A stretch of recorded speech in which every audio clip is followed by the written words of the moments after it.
है कैपेसिटर की, राइट।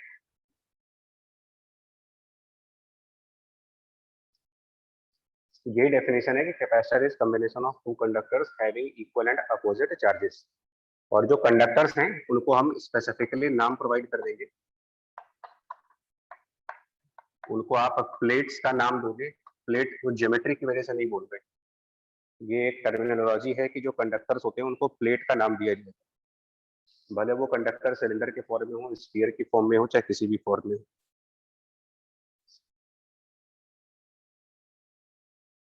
मतलब कि किसी भी ज्योमेट्रिकल शेप की दो कंडक्टर्स हैं C1 and C2 of any geometrical shape, एक पर पॉजिटिव चार्ज हो और एक पर नेगेटिव चार्ज, और अमाउंट सेम रहे, इस पर प्लस क्यू चार्ज है तो इस पर माइनस ऑफ क्यू चार्ज है, और इन चार्जेस की वजह से इन दोनों कंडक्टर्स के बीच कुछ पोटेंशियल डिफरेंस होगा, सपोज डेल्टा V। तो ये ऑब्जर्व किया जाता है एक्सपेरिमेंटली और कूलम्स लॉ से कि जो चार्ज ऑन द कंडक्टर है that is always proportional to the potential difference जो इन दोनों कंडक्टर के बीच में एग्जिस्ट कर रहा होगा। और यहाँ से कैपेसिटेंस को डिफाइन करते हैं as a proportionality constant between the charge and the potential difference,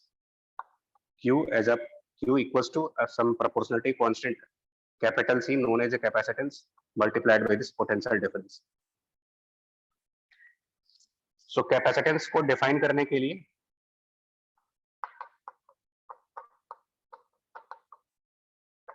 आप कैपेसिटेंस को डिफाइन कर सकते हो कि कैपेसिटेंस इक्वल्स टू, यानी कि capital C is equal to charge divided by the potential difference. तो पहले चेक कर देते हैं। और कंडक्टर्स जो हैं जिस भी ज्योमेट्रिकल शेप के होंगे इसको भी प्लेट का ही नाम देंगे, इसको कहेंगे कंडक्टर की पॉजिटिव प्लेट है और इसको कहेंगे कंडक्टर की नेगेटिव प्लेट।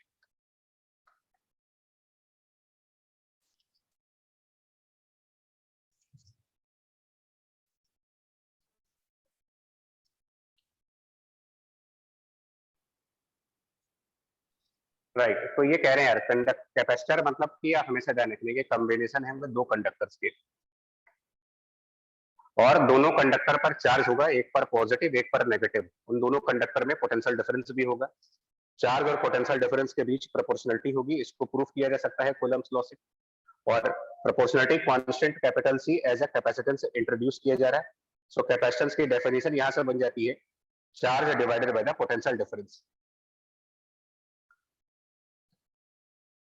हालांकि अगर आपसे पूछा जाए कि कैपेसिटर पे कितना चार्ज है, बिकॉज कैपेसिटर अगर कॉम्बिनेशन है दो कंडक्टर्स का और उनमें से एक कंडक्टर पे पॉजिटिव चार्ज है और एक कंडक्टर पर नेगेटिव चार्ज है, तो अगर आपसे पूछा जाए कि कैपेसिटर पे चार्ज कितना हुआ, total charge of the capacitor, तो अगर हम इसको वर्ड्स में देखेंगे ना तो चार्ज ऑन ए कैपेसिटर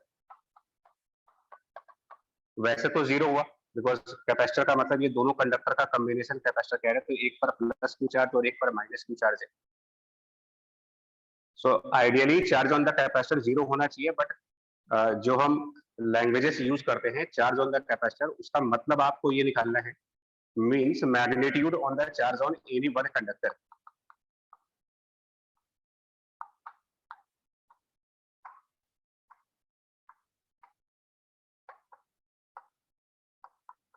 ये आप इसका मतलब निकालो। मतलब अगर इसको बाय वर्ड्स देखा जाएगा तो by word charge on capacitor वैसे जीरो आना चाहिए, बिकॉज प्लस क्यू और माइनस क्यू का टोटल करेंगे जीरो वैल्यू आएगी, बट इस तरीके से यूज नहीं करते हम।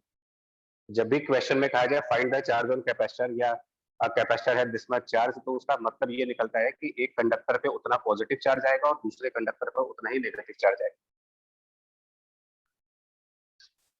पोटेंशियल डिफरेंस वैसे तो डेल्टा वी से, हाँ सर जो आपने कंडक्टर्स लिया सिर्फ ये प्लेट ही हो सकती है, मतलब सर दिखने नहीं, यही मैंने बोला प्लेट इनका नाम है। Yes sir. Conductor geometrically plate की भी ज्योमेट्रिकल शेप में ये प्लेट हो सकते हैं, स्फीयर हो सकते हैं, सिलेंडर्स हो सकते हैं, किसी भी ज्योमेट्री के कंडक्टर हो सकते हैं। सर मतलब फॉर्मूला उन्हीं शेप का लगेगा ना जो शेप होगा ये रियलिटी में। हाँ वो सब अभी डिस्कस कर रहे हैं, मैं सिर्फ ये कह रहा हूँ कुछ वर्ड्स को लेकर के स्टूडेंट्स में कंफ्यूजन होती है कि प्लेट वर्ड का मतलब उनके माइंड में इमेज बनती है कि रेक्टेंगुलर प्लेट आएगी, तो यस ये सर वही प्लेट कंफर्म कर रहा था। ना वो नहीं है plate. Okay plate refers the conductor, और कंडक्टर किसी भी ज्योमेट्री के हो सकते हैं। Okay sir. राइट। कैपेसिटेंस की जो डेफिनेशन है वो कहती है charge, magnitude of charge on any one conductor divided by उनके बीच में जितना पोटेंशियल डिफरेंस होगा, charge upon the potential difference को कैपेसिटेंस। और अभी थोड़ी देर में हम लोग ये डिस्कस करेंगे कि जो कैपेसिटेंस है वो बेसिकली 2-3 फैक्टर्स पर डिपेंड करेगा। कंडक्टर की ज्योमेट्रिकल शेप कैसी है उस पर डिपेंड करेगा, वो दोनों कंडक्टर के ज्योमेट्रिकल शेप पे डिपेंड करता है, और प्लस ये कंडक्टर कितने डिस्टेंस पे हैं, यानी कि इनके बीच में स्पेसिंग कितनी है, स्पेसिंग बिटवीन द कंडक्टर्स। और तीसरा फैक्टर जो उनके इसके बीच का ऊपर, मटेरियल, हाँ मटेरियल, मीडियम कह सकते हैं। ये मीडियम, तीन बेसिक फैक्टर हैं जिसके ऊपर कैपेसिटेंस की वैल्यू डिपेंड करेगी। ये चैप्टर में अभी हम लोग आगे पढ़ेंगे। तो यहाँ पर कोई डाउट है किसी को डेफिनेशन ऑफ कैपेसिटेंस में? ये डेफिनेशन ऑफ कैपेसिटेंस दी जाएगी। व्हाट इज कैपेसिटर तो ये बोलोगे, and how do we define capacitance. Capacitor की ये डेफिनेशन है, कैपेसिटेंस की ये डेफिनेशन है। सर एक बार ये फिर से रिपीट कर दीजिए, किन किन फैक्टर पर डिपेंड करेगा? लिखा है कंडक्टर्स की ज्योमेट्रिकल शेप पर वो कितने डिस्टेंस पे हैं, और प्लस उनके बीच में किस टाइप का मीडियम है, वैक्यूम है या फिर कोई और मीडियम है। और इसीलिए क्योंकि पहली बार आप मीडियम के बारे में डिस्कस करने जाओगे तो इसीलिए हमने एक टॉपिक डाइलेक्ट्रिक भी ऐड किया हुआ है इसमें। Okay sir. ये अभी प्रूफ होगा, करना हूँ अभी आप ये प्रूफ करेंगे। अभी आपको एक चीज ये समझनी है कि कैपेसिटेंस और कैपेसिटर एक प्रोपोर्शनलिटी कांस्टेंट है between the charge and the potential difference. एक और पॉइंट आगे बढ़ने से पहले बता दें कि पोटेंशियल डिफरेंस वैसे तो डेल्टा वी से रिप्रेजेंट किया जाता है, बट हम लोग इस चैप्टर में, मतलब जो बुक्स आपके सामने आएंगी उसमें डेल्टा का सिंबल नहीं मिलता। तो बुक्स में ये सिंपली क्यू अपॉन वी लिखा होगा अगर आप बुक्स में जाओगे, बट इस वी का मतलब पोटेंशियल नहीं है। ये वी बेसिकली रिप्रेजेंट करेगा डेल्टा वी। तो ये सारे पॉइंट्स अगर आपको क्लियर है तो आगे बढ़े। मतलब हमने अभी सिर्फ ये बताया कि कौन कौन से टर्म्स कंफ्यूज करते हैं। चार्ज ऑन द कैपेसिटर, तो कुछ लोग जब जरूरत से ज्यादा दिमाग लगा लेते हैं कि कैपेसिटर का चार्ज मतलब जीरो आना चाहिए, तो उसका ऐसा मतलब नहीं होता। चार्ज ऑन द कैपेसिटर मतलब किसी एक कंडक्टर का चार्ज मैग्नीट्यूड में। Q C equals to Q upon V। इसमें कुछ लोग कंफ्यूज होते हैं कि V का मतलब पोटेंशियल है, तो V मतलब पोटेंशियल नहीं है, तो V मतलब इन दोनों कंडक्टर का पोटेंशियल डिफरेंस।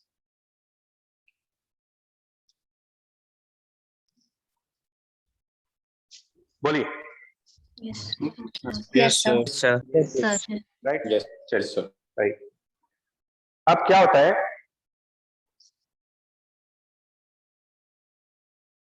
अब आपको कैपेसिटेंस कैलकुलेट, अच्छा एक मिनट यूनिट बता दें, यूनिट्स क्लियर है वैसे तो। कैपेसिटेंस का यूनिट आप यहां से देखोगे तो charge upon the potential difference है, यानी कि ये कूलम्ब डिवाइडेड बाय वोल्ट आना चाहिए। Coulomb per volt. और इसको फेरेड का नाम दिया गया है, एफ माइकल फेरेड के नाम पर है ये। 1 फेरेड इक्वल्स टू 1 फेरेड मतलब 1 कूलम्ब पर वोल्ट। और फिजिकली कैपेसिटेंस का क्या मतलब है ना, ये तो मैथमेटिकल हो गया। फिजिकली कैपेसिटेंस का मतलब होता है इन कंडक्टर्स में कितना चार्ज स्टोर किया जा सकता है, मतलब एबिलिटी ऑफ चार्ज स्टोरेशन। मतलब कैपेसिटी कह सकते हैं, ability to store charge and साथ में एनर्जी भी बोलेंगे। कैपेसिटर्स बेसिकली एनर्जी डिवाइसेस है। Ability to store charge and energy, ये इसका फिजिकल सिग्निफिकेंस है। मैथमेटिकली कैपेसिटेंस का मतलब होगा charge upon the potential difference, और ये कैपेसिटर। फिर से बोलेंगे, अगर इन टर्म्स में किसी में कोई डाउट है तो आप डिस्कस करो, अभी ये तो आगे बढ़ेंगे, चैप्टर में एंटर करें। क्लियर Clear है sir. Yes, sir. तो अब आगे बढ़ रहे।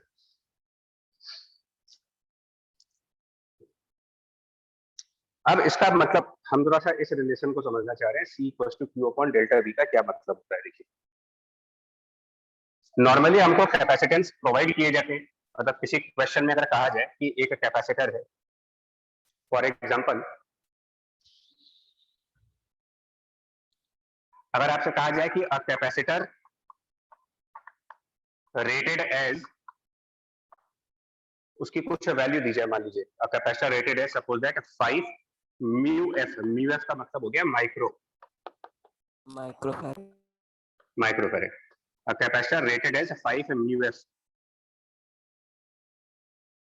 has a potential difference of 6 volt. अब इस लाइन का मतलब क्या निकालोगे आप? जैसे इस तरीके की लैंग्वेज कहीं लिखी हो, कैपेसिटर सर rated as मतलब 5 कैपेसिटेंस दे रखी है कैपेसिटेंस सर 5 कैपेसिटर की, और माइक्रोफैराड है। उसमें जो दोनों कंडक्टिंग प्लेट्स लिए उनमें पोटेंशियल उनके बीच का डिफरेंस। पोटेंशियल हाँ। डिफरेंस। तो ये 6 volt potential difference between the two conductors होंगे और 5 μF उसकी कैपेसिटेंस आपको दी जा रही है। तो इसका मतलब क्या हुआ कि जो Q होगा, क्योंकि जो हमारा फॉर्मूला है वो Q equal to C into delta V, but क्योंकि इसके एक्चुअली इसकी हैबिट नहीं होती, हम लोग को डेल्टा लिखने की हैबिट नहीं है, तो इसको हम Q इक्वल टू CV लिख रहे हैं। कैपेसिटेंस 5 माइक्रो और पोटेंशियल डिफरेंस 6, यानी कि टोटल वैल्यू बन जाएगी आपको यहाँ पर 30 माइक्रो कूलम। अब इसका क्या मतलब हुआ कि कंडक्टर के कैपेसिटर की एक कंडक्टर पे प्लस 30 माइक्रो कूलम चार्ज आएगा और कंडक्टर दूसरे कंडक्टर पे माइनस 30। जो कैपेसिटर है उसमें 2 कंडक्टर्स होंगे, तो एक कंडक्टर के ऊपर पॉजिटिव 30 माइक्रो कूलम जाएगा और दूसरे कंडक्टर के ऊपर माइनस 30 माइक्रो कूलम चार्ज जाएगा इसके अंदर। अगर हम सेम कैपेसिटर जिसकी कैपेसिटेंस 5 माइक्रोफैराड मेंशन है, उस सेम कैपेसिटर को 6 वोल्ट की बजाय सपोज 8 वोल्ट पे ट्रांसफर कर दें, उसकी same capacitance is now at a potential difference of 8 volt. आज बताओ। ऑब्वियसली अब यहाँ पर जो चार्ज आएगा वो हो जाएगा 40 माइक्रो कूलम। 40, यानी कि उस कैपेसिटर के एक कंडक्टर पे पॉजिटिव 40 का चार्ज आएगा और एक उस कैपेसिटर की दूसरी कंडक्टर के ऊपर माइनस 40 का चार्ज आएगा। क्या समझ में आ रहा है इसका मतलब कि जैसे जैसे आप पोटेंशियल डिफरेंस ज्यादा अप्लाई करोगे, जितना ज्यादा पोटेंशियल डिफरेंस उतना ज्यादा चार्ज, और इसी स्टेटमेंट को लिखा गया था charge proportional to the potential difference. More is the voltage, more is the potential difference, more will be the charge. But potential difference बढ़ने के साथ चार्ज बढ़ेगा, बट कैपेसिटेंस एक कांस्टेंट वैल्यू थी, वो as a proportionality constant introduce किया गया। ये सेल्फ एग्जिस्टेंस होती है उसकी। हाँ क्लियर, कैपेसिटेंस नहीं बदलती, कैपेसिटेंस एक पर्टिकुलर कैपेसिटर की प्री डिफाइंड फिक्स्ड वैल्यू होगी, वो चेंज नहीं हो सकती कभी। सेम कैपेसिटर डिफरेंट वोल्टेजेस पर डिफरेंट चार्ज कंटेन करेगी।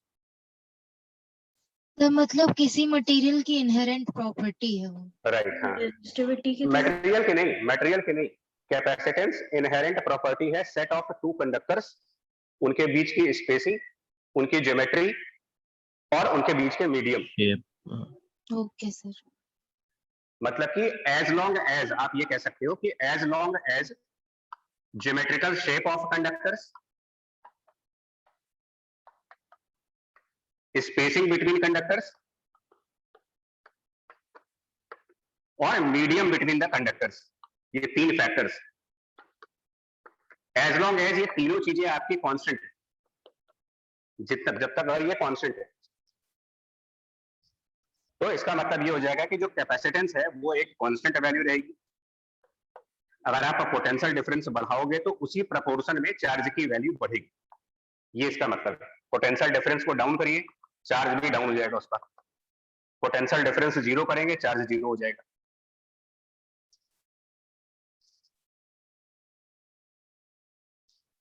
ये पॉइंट मैं इसलिए बता रहा हूं कि कुछ लोगों को यहां पर भी कंफ्यूजन होती है कि कैपेसिटेंस की जो डेफिनेशन है वो कहती है charge divided by the potential difference. इसमें एक छोटा सा क्वेश्चन है,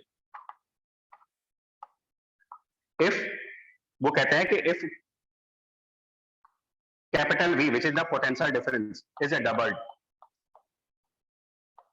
if the potential difference is double, option A, capacitance becomes a half,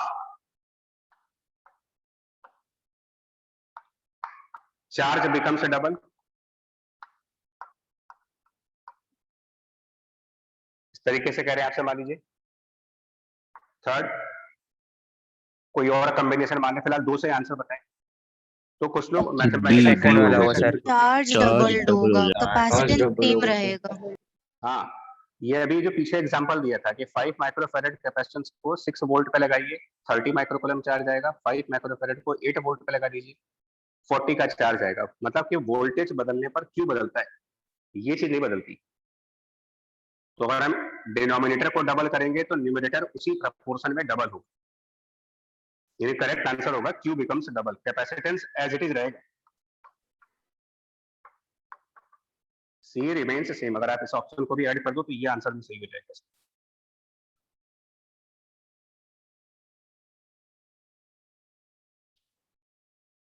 बोलिए। Yes, sir. Yes, sir. Yes, sir. Sir. और एक लास्ट पॉइंट इसमें और बता देते हैं जल्दी से, ये सब एक्चुअली स्कूल लेवल की चीजें हैं। पोटेंशियल डिफरेंस और चार्ज के बीच में ग्राफ ऑफ अ कैपेसिटेंस निकालोगे तो obviously because Q and V are proportional, तो graph between Q and V will be a straight line by the Straight relation line. Q, और इसकी स्लोप डिफाइन कर रही होगी यहाँ पर कैपेसिटेंस। सिंपल सा And क्वेश्चन theta है, is equal to C. बिल्कुल। यानी जितना ज्यादा स्लोप आएगा उतनी ज्यादा कैपेसिटेंस, जितना कम स्लोप आएगा उतनी कम कैपेसिटेंस।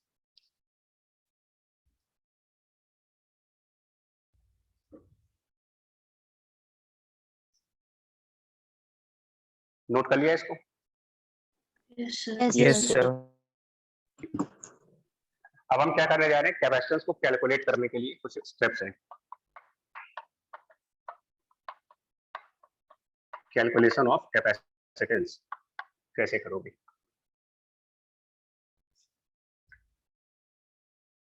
स्टेप्स बता रहा हूं आपको। अच्छा, पहले आपको ये समझा दे,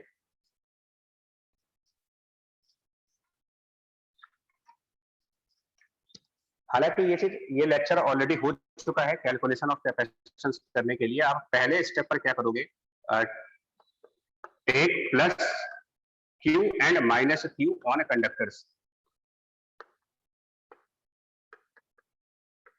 सेकेंड स्टेप, आप इलेक्ट्रिक फील्ड निकालो, find the electric field E between the conductors. एक मिनट देखें, ठीक है,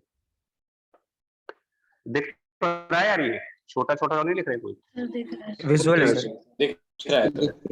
तो पहला स्टेप ये रहेगा, दूसरा स्टेप इलेक्ट्रिक फील्ड निकालने का रहेगा, और तीसरा तो step sir integral E dot dr निकाल देंगे फिर। हाँ, calculate potential difference between conductors. और वो निकालने का जो स्टेप है वो ऑलरेडी हम लोगों ने प्रीवियस लेक्चर्स में कहा था कि potential difference between point A minus potential, मतलब दो पॉइंट्स का पोटेंशियल डिफरेंस निकालने Integral के लिए A से B E dot dr. E dot dr को A से B इंटीग्रेट करेंगे। और चौथे स्टेप पर जो ये जो पोटेंशियल डिफरेंस है इसी को V लिखेंगे, पोटेंशियल डिफरेंस को ही V डिनोट करेंगे। सिंबल थोड़ा सा कंफ्यूजिंग है, ध्यान रखिए। एंड फाइनली कैपेसिटेंस बराबर charge divided by the capital V which stand for potential difference. ये 4 स्टेप्स में आप निकाल सकते हो कैपेसिटेंस।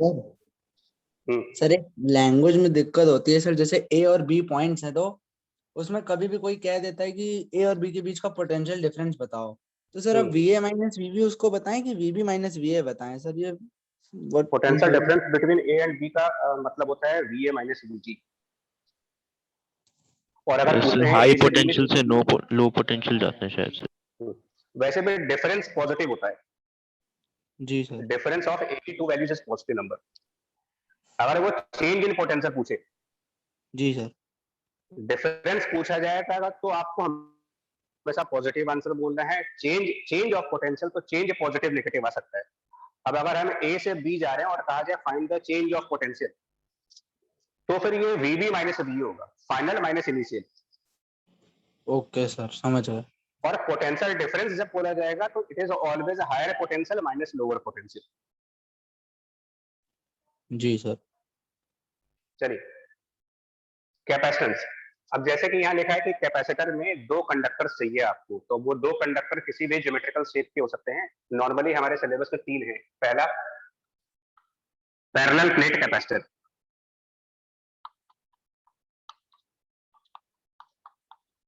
जिसका मतलब ये होगा कि जो 2 कंडक्टर कैपेसिटर को बनाने में यूज किए जाएंगे वो दोनों कंडक्टर ज्योमेट्रिकली भी प्लेट के फॉर्म में, 2 कंडक्टर ज्योमेट्रिकली एक रेक्टेंगुलर प्लेट की फॉर्म में है।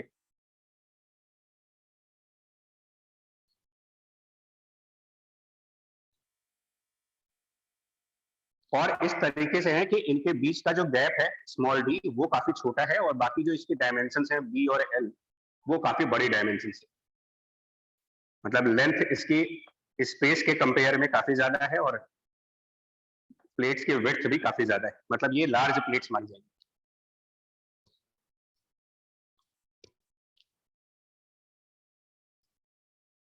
ठीक है यहाँ तक ना, ये सिस्टम कैपेसिटर Yes. कहलाएगा क्योंकि दो Yes, दो sir. कंडक्टर हो गए। हाँ, अब इसकी कैपेसिटेंस कैलकुलेट करने के लिए पहला वाला स्टेप फॉलो करते हैं। एक कंडक्टर पे प्लस क्यू का चार्ज एज्यूम करते हैं, दूसरे कंडक्टर पर माइनस क्यू का चार्ज एज्यूम करो। पहला स्टेप पूरा हो गया। साथ में चार्ज को डिस्ट्रीब्यूट भी कर लीजिए। ये इलेक्ट्रोस्टैटिक में बता चुके हैं कि पैरेलल प्लेट में चार्ज कैसे डिस्ट्रीब्यूट होगा। अगर एक प्लस क्यू और एक माइनस क्यू है तो आउटर साइड्स पर कितने कितने चार्ज जाएंगे दोनों प्लेट के बाहर वाली साइड पर? 0 पास पे 0 0 आएंगे। तो ये पूरा पॉजिटिव चार्ज अंदर वाले साइड पर डिस्ट्रीब्यूट हो जाएगा और ये पूरा नेगेटिव चार्ज इधर लेफ्ट वाले साइड पर डिस्ट्रीब्यूट हो जाएगा।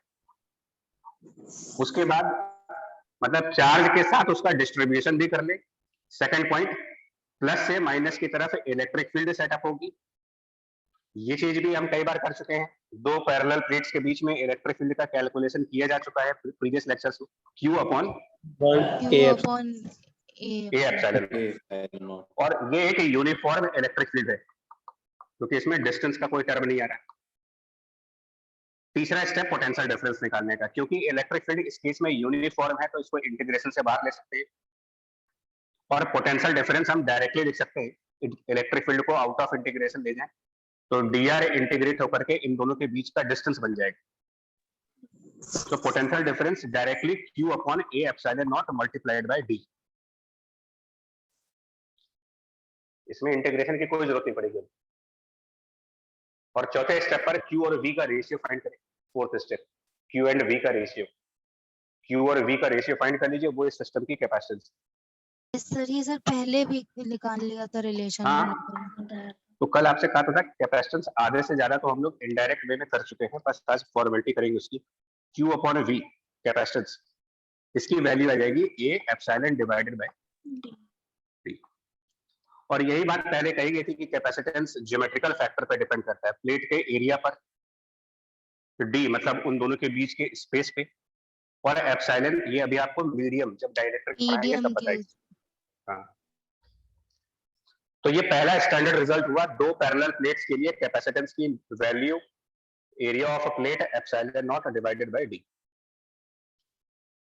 डेरिवेशन करने के साथ एक और चीज ऑब्जर्व करने वाली है, इन दोनों प्लेट्स के बीच में नेचर ऑफ इलेक्ट्रिक फील्ड किस टाइप की है, यूनिफॉर्म या यूनिफॉर्म इलेक्ट्रिक फील्ड। ये ध्यान रखिएगा। यानी कि अगर कंडक्टर्स पैरेलल प्लेट्स के फॉर्म में है तो उनके बीच में जो इलेक्ट्रिक फील्ड है वो नेचर वाइज यूनिफॉर्म है। यानी अगर आपको इलेक्ट्रिक फील्ड लाइंस ड्रॉ करनी होंगी तो किस तरीके की इलेक्ट्रिक फील्ड लाइन यहाँ पर ड्रॉ की जाए? Parallel equally spaced. हाँ, करके दिखा रहे हैं। अब इसको प्रॉपर प्लेट्स नहीं दिखाएंगे, खाली फ्रंट व्यू दिखाएंगे इसमें। तो अगर आप इसमें प्रॉपरली देखोगे तो electric field lines between the two conductors को ड्रॉ करेंगे। एक पर पॉजिटिव चार्ज है, एक पर नेगेटिव चार्ज। तो क्योंकि यूनिफॉर्म है इसका मतलब electric field lines will be represented by straight lines like this. But ये आपका ना आइडियल केस होता है। इस तरीके से जो इलेक्ट्रिक फील्ड रिप्रेजेंट करते हैं ये आपने आइडियल केस माना हुआ है। प्रैक्टिकल केस में जब जाएंगे तो कैपेसिटर के अंदर आइडियल केस का क्या मतलब हुआ?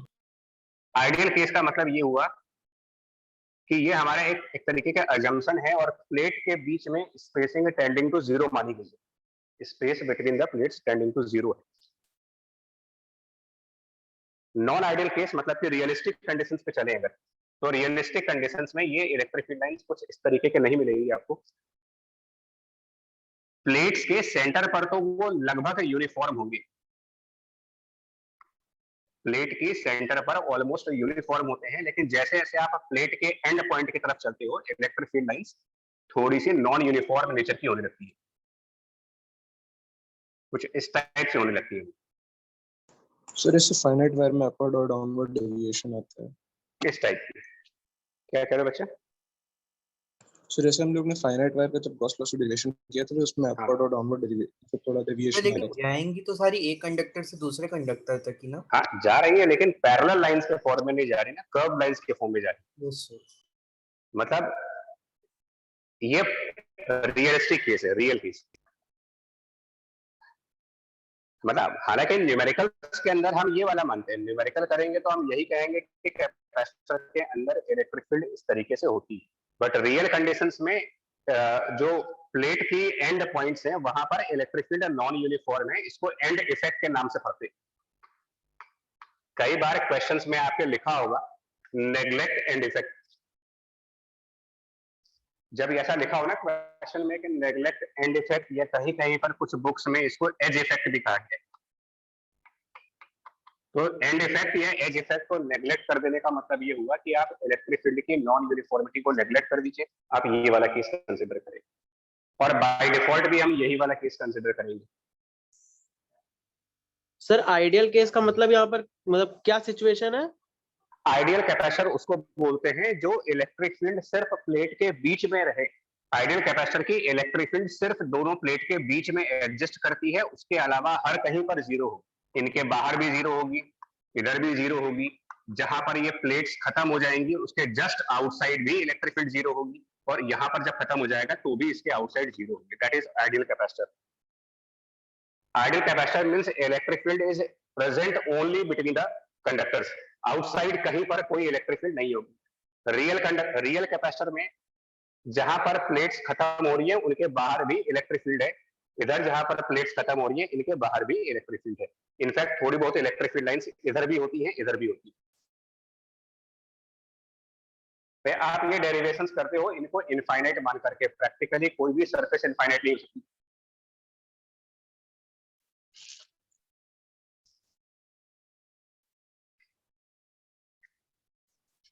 बोलिए ठीक है, मतलब yes sir. Yes sir. Practical cases में आउटसाइड भी इलेक्ट्रिक फील्ड जाएगी, ध्यान रखिएगा, कुछ इस तरीके से इलेक्ट्रिक फील्ड जाएगी प्रैक्टिकल केसेस में, मतलब इधर भी होगी, इधर भी होगी, इधर भी, इधर भी।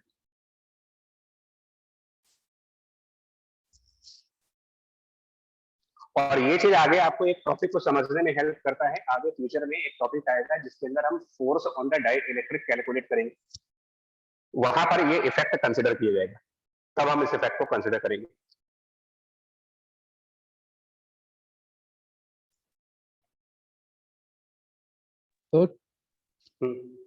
तो बेसिकली जो आइडियल केस में हमने डी को बहुत छोटा माना है, वो रियल केस में वो असम्पशन नहीं लिया, इसलिए डिफरेंस है। हाँ मीडियम मतलब हाँ कुछ इस तरीके की लाइंस आती है बाहर, आउटर स्पेस में भी लाइंस होती हैं, अगर मैं प्रॉपर्ली ड्रॉ करके दिखाऊं तो। Yes sir. आप इसकी टेंशन ना लो यार, ये आपको जस्ट नॉलेज के लिए बताया जा रहा है और कोई बात नहीं है। इसका डाइइलेक्ट्रिक में यूज होता है, उसके पहले कोई यूज नहीं है, और जबरदस्ती पंगा नहीं लेना। क्वेश्चन में आप जबरदस्ती ये सब मत लगाइएगा। आपके 12th स्टैंडर्ड के numericals up to JEE level इसी के ऊपर है, इवन ओलंपियाड लेवल पर भी इसी के ऊपर है, अंटिल कि कोई स्पेसिफिक पैराग्राफ कंपोज कर दिया जाए और आपसे ये सारे पॉइंट्स कंसिडर करने को कहा जाए।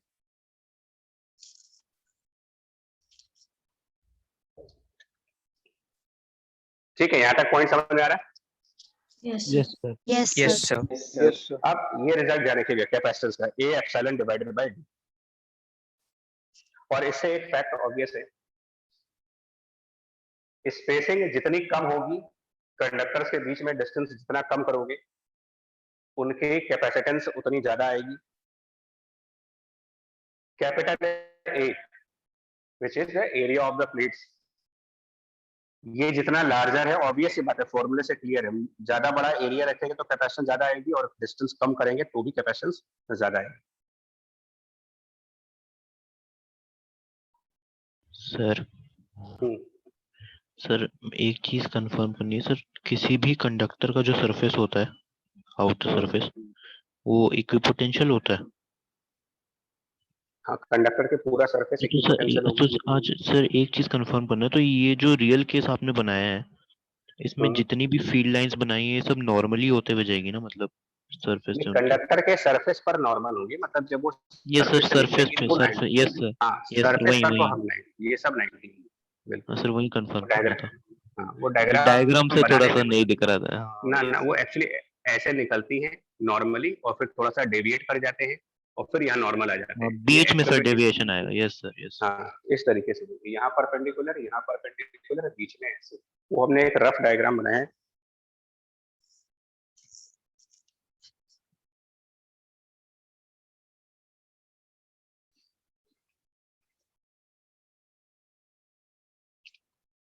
ओके, सेकंड आता है स्फेरिकल कैपेसिटेंस। स्फेरिकल कैपेसिटर, इसका मतलब क्या हुआ? स्फेरिकल कैपेसिटर का मतलब, मैं आपको एक चीज दिमाग में रखो, कैपेसिटर जब भी बोल रहा हूँ इसका मतलब दो कंडक्टर की बात हो रही है। कैपेसिटर मीन्स टू कंडक्टर्स, और इसके आगे लिखा गया है स्फेरिकल, इसका मतलब दोनों कंडक्टर स्फीयर के फॉर्म में है और कंसेंट्रिक स्फीयर के फॉर्म में। तो इसका मतलब दो कंसेंट्रिक स्फेरिकल कंडक्टर्स लीजिए, two concentric spherical metallic shells मान लेते हैं, जिसमें इनर रेडियस ए है और आउटर रेडियस बी। अब इसकी कैपेसिटेंस कैलकुलेट करनी है इन 4 स्टेप्स के बेसिस पे। मान लेते हैं एक कंडक्टर पे पॉजिटिव चार्ज, एक पर नेगेटिव चार्ज। इलेक्ट्रोस्टैटिक के पुराने लेक्चर्स को यूज करिए और बताइए, अगर अंदर वाले कंडक्टर पे पॉजिटिव क्यू चार्ज है और बाहर वाले कंडक्टर पर माइनस क्यू चार्ज है, तो वो डिस्ट्रीब्यूट जब करे जाएंगे, अगर अंदर वाले पर प्लस क्यू और आउटर वाले पर माइनस क्यू, तो वो जो माइनस क्यू है वो आउटर कंडक्टर की कौन सी साइड पर होगा? उसके इनर साइड पर या फिर उसके इनर साइड। आउटर साइड पे कोई चार्ज नहीं होगा। ये सब आइडियल कैपेसिटर है। आइडियल कैपेसिटर की आउटर साइड कुछ नहीं होती है, जो कुछ होता है अंदर की तरफ होगा सब कुछ। सर इसका एक लॉजिक भी तो होता है कि इनर साइड पे क्यों है सर, कि मतलब कैपेसिटर बनाने का ही मेन एम होता है कि एनर्जी मिनिमाइज हो जाए, मतलब अंदर ही फील्ड लाइंस टर्मिनेट कर जाए। Yes sir.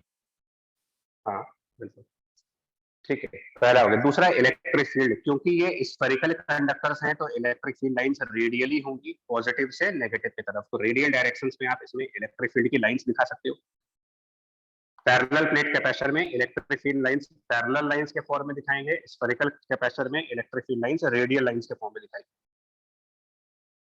तीसरा step, sorry second step, electric field निकालना है, तो वो आप गॉस लॉ यूज कर सकते हो। अगर सेंटर से स्मॉल आर डिस्टेंस पर इलेक्ट्रिक फील्ड कैलकुलेट करना चाहते हैं तो गॉस लॉ लगा सकते हैं। और उसके लिए अगर आप स्मॉल आर रेडियस का गॉसियन सरफेस बनाएं, स्मॉल आर रेडियस की गॉसियन सरफेस, और इलेक्ट्रिक फील्ड कैलकुलेट करना चाहें बाय द गॉस लॉ, तो E multiplied by Gaussian surface का एरिया 4 पाई r स्क्वायर, और कितना चार्ज गॉसियन सरफेस के अंदर होगा, तो ये व्हाइट, ये डॉटेड लाइन जो दिखाई, ये आपका गॉसियन सरफेस है, इसके अंदर वाला चार्ज है प्लस क्यू। इलेक्ट्रिक फील्ड आ जाएगी। अगले स्टेप पे चलेंगे, पोटेंशियल डिफरेंस निकालने के लिए इंटीग्रेट कर दो E डॉट dr। सर वो एयर भी शेल ही है ना? दोनों स्फेरिकल शेल्स हैं। Okay sir. दोनों कंडक्टिंग स्फेरिकल शेल्स हैं, कॉमन सेंटर है, एक का रेडियस a, एक का रेडियस b। आगे वाला पार्ट अपने आप करो, इलेक्ट्रिक फील्ड यहाँ से सॉल्व हो जाएगी। अगला स्टेप जल्दी से करें, थर्ड स्टेप, जहां पर पोटेंशियल डिफरेंस निकालना है। इंटीग्रल जो इलेक्ट्रिक फील्ड यहाँ से आएगी वो आ जाएगी Q/4 pi epsilon not r square, और dr उसकी लिमिट। पोटेंशियल डिफरेंस हमको इन दो कंडक्टर के बीच में निकालना है, तो limit of this smaller will be inner radius A से बी टू द आउटर है। इससे आपका आंसर आएगा पोटेंशियल डिफरेंस का, और जो आंसर आएगा कैपेसिटेंस आ जाएगी sir 4 pi epsilon not AB upon में B minus A। Potential difference निकालने के बाद, आप Q/V कैलकुलेट करें कितना आ रहा है, इसी रिलेशन से। यहाँ से Q/V, जिसको कैपेसिटेंस कह सकते हैं इसकी, वो कैलकुलेट अपने आप करोगे तो ये आएगा 4 pi epsilon A into B divided by A B minus A। -A। Cross check कर लेना इसको सॉल्व करके अपने लेवल पे। यस सर, यही आ रहा है। तो एक बार फिर से कैपेसिटेंस ज्योमेट्रिकल फैक्टर पे डिपेंड कर रहा है ना, अंदर वाले कंडक्टर के रेडियस पर, बाहर वाले कंडक्टर के रेडियस पर। दोनों के रेडियस का डिफरेंस यानी उनके बीच का स्पेस क्या है, spacing between the conductors, size of the conductors A and B, और epsilon which is again medium.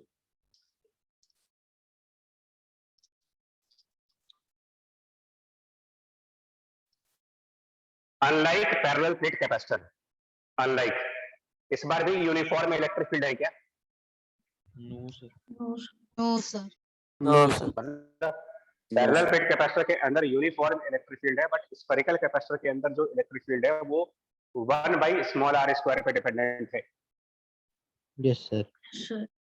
इसका मतलब इस स्फेरिकल कैपेसिटर के अंदर लार्जेस्ट और लोवेस्ट इलेक्ट्रिक फील्ड कहां पर होगी? अगर ये electric field proportional to 1/r² है, तो जो इनर कंडक्टर है, लार्जेस्ट इनर कंडक्टर के ऊपर smallest outer conductor, inner conductor के just outside maximum electric field होगी और आउटर कंडक्टर के just inside minimum electric field.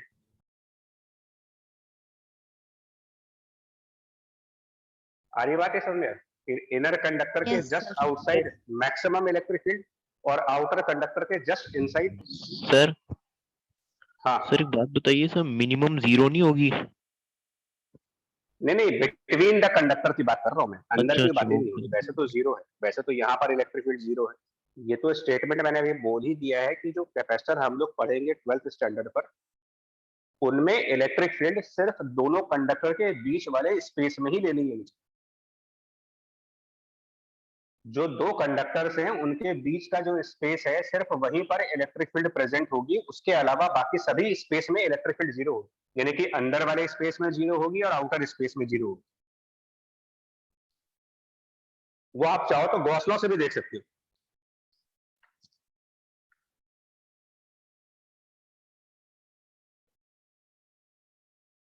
अब हम आज इसको एप्लीकेशन भी बताएंगे आपको। ये जो ये स्फेरिकल कैपेसिटेंस वगैरह पढ़ा रहा हूं ना, इसका एप्लीकेशन भी समझाता हूँ क्या है। ये पॉइंट क्लियर हुआ कि नहीं बोले? Yes yes sir. Yes sir. चलिए अब तीसरा, अच्छा इसमें एक और केस आता है, अगर b माइनस a जो है वो टेंडिंग टू 0 हो जाए, सपोज, मतलब कि जो b है वो suppose that a plus d है and d is tending to 0, क्या आंसर बनेगा अप्रोक्सीमेशन से? मतलब ये दोनों ऑलमोस्ट सेम रेडियस के हैं, almost same radius. Capacitance infinite हो जाएगी। नहीं ध्यान से करिए, ऑलमोस्ट सेम रेडियस के हैं ये। 0 नहीं बच्चा 0 नहीं आएगा, कैसे 0 बोल रहे हो? एग्जैक्टली बराबर नहीं कह रहा हूँ, बी और ए एग्जैक्टली बराबर तो हो ही नहीं सकता ना। दो कंडक्टर हैं तो दोनों का साइज अलग अलग होगा, उनके साइज लगभग बराबर करे जा सकते हैं। Tending to infinity. नहीं इन्फिनिटी क्यों बोल रहे हो बार बार अपनी? देखिए यही से देखो ना, कैपेसिटेंस हो जाएगा उस केस में tending towards 4 pi epsilon not, A और बी की जगह ए प्लस डी कर देंगे, और डिनोमिनेटर में b माइनस ए को आप लिख सकते हो जस्ट d, और ये चीज लगभग ऑलमोस्ट a² मान सकते हैं।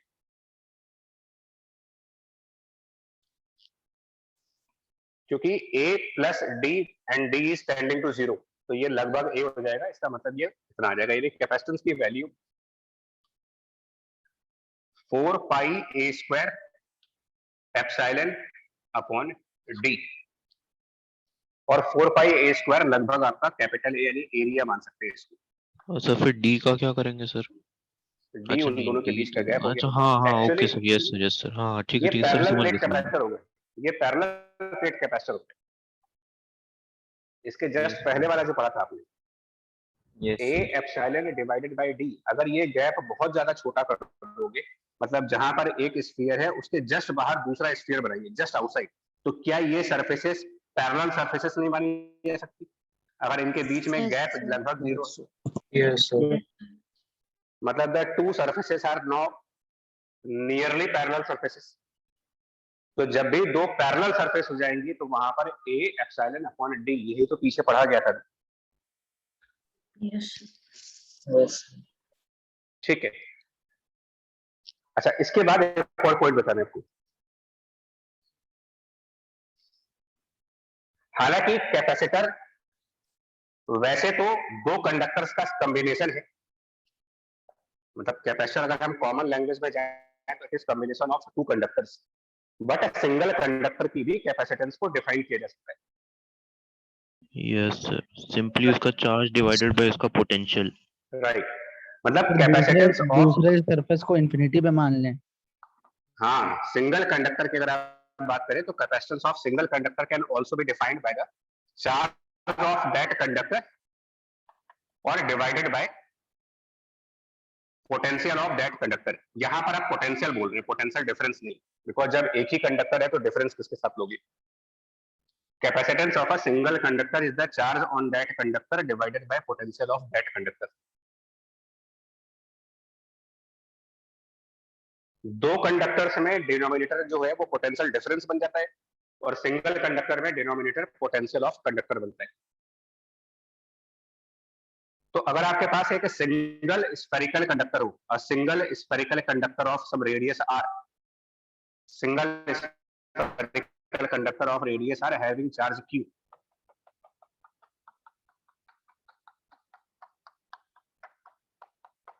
तो इसकी कैपेसिटेंस लिखी जाएगी equal to charge divided by potential of a spherical conductor q by r, q by r, potential of spherical. तो k इज 1, मतलब 1/4 pi epsilon naught and q upon r, जिसको सॉल्व करेंगे तो इसका आंसर आता है 4 pi epsilon into capital R, single conductor की capacitance. Capacitance of a single conductor is 4 pi epsilon not R।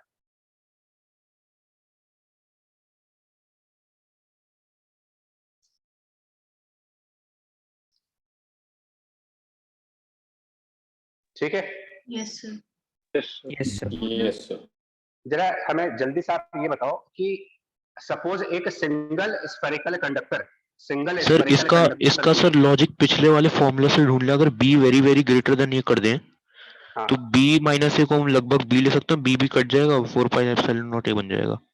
हाँ, वो बात सही है, लेकिन अगर मैं इसको एसर्शन और रीजनिंग के पॉइंट ऑफ व्यू से पूछूं कि मैं b को इनफाइनाइट क्यों करूं, मतलब क्या आर्गुमेंट है कि मैं सर b क्योंकि को इनफाइनाइट पोटेंशियल डिफरेंस हम कह रहे हैं कि सिंपली उस कंडक्टर का पोटेंशियल है इंस्टेड ऑफ मतलब दो कंडक्टर्स के। तो सर ये तभी पॉसिबल है कि जब एक कंडक्टर आपका इन्फिनिटी पे हो, क्योंकि इन्फिनिटी पे कन्वेंशनली मानते हैं कि पोटेंशियल जीरो होता है। इंडी नहीं है, फिजिक्स में हमेशा पोटेंशियल डिफरेंस होता है, इंफिनिटी पे जीरो होगा जैसे दूसरा। इन्फिनिटी पे जीरो होता है फाइनाइट बॉडीज के लिए। लेंगे। हाँ, आप सही है, आप सही, मतलब लॉजिक ये होना चाहिए कि आप इसमें हाइपोथेटिकली मान सकते हो कि जो सेकंड कंडक्टर है वो इनफाइनाइट पे रखा गया। ठीक है, अगर ये कोई इनफिनाइट साइज का कंडक्टर हो तो जैसे इनफिनाइट वायर, तो अरे भाई सुनिए तो आ रहे एक एक करके सब आ रहे ना, आज आपके डाउट खत्म हो जाएंगे। फिलहाल मुझे आप ये बताओ, इसके ऊपर क्वेश्चन है एक और छोटा सा quiz. Find the radius capital R of spherical conductor of capacitance equals to 1 farad. 1 farad capacitance अगर है मान लो किसी स्फीयर का, तो उसमें कितना रेडियस होगा? सीधा सा क्वेश्चन है, कैपेसिटेंस इज 1 फैरेड, रेडियस पूछ रहे हैं आपसे, और 4 पाई एप्सिलॉन की वैल्यू पता होगी, 9 into 10 to the power 9 है ना। तो आंसर इससे आ जाएगा, इसका मतलब radius equals to capacitance divided by 4 pi epsilon nought, और इसकी value 9 into 10 to the power 9 metres, which is earth के रेडियस से कंपेयर करो इसको। अर्थ के रेडियस 6400 किलोमीटर, उसके कंपेयर में उससे भी बड़ा है, बिगर देन अर्थ कह सकते हैं ना। इनफैक्ट अर्थ नहीं, कई सारे प्लेनेट से बड़ा हुआ है। प्रैक्टिकल पॉसिबल है ये चीज? नो सर, प्लेनेट से बड़े स्फीयर बना पाना पॉसिबल है प्रैक्टिकली। इसका मतलब 1 फैरेड कैपेसिटेंस बहुत बड़ी कैपेसिटेंस है, बहुत बड़ी, इसलिए माइक्रो यूज करते यस सर, इसलिए प्रैक्टिकल में माइक्रो माइक्रो फैरेड बहुत होता है, माइक्रो फैरेड ही बहुत है। हैं। इसी तरह सर कूलम भी बहुत बड़ा होता है। एक कूलम Right. चार्ज बनाने बहुत मुश्किल। ये तो है, ये पॉसिबल नहीं है, मतलब 1 फैरेड स्फेरिकल कैपेसिटेंस बनाना पॉसिबल नहीं। थियोरेटिकली पॉसिबल है, प्रैक्टिकली पॉसिबल नहीं।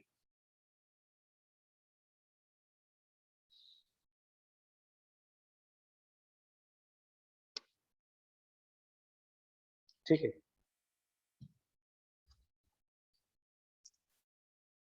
और तीसरा आता है सिलिंड्रिकल कैपेसिटेंस।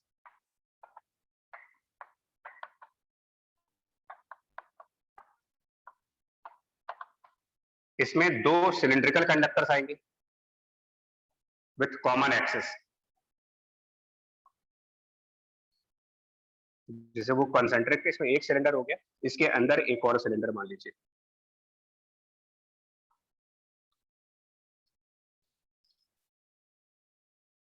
चलिए बताएं, इनर रेडियस ए और outer radius b, length l मान लेते हैं इसकी। इसमें भी लॉजिक ये होगा कि जो लेंथ है वो बहुत बड़ा होना चाहिए as compare to a and B.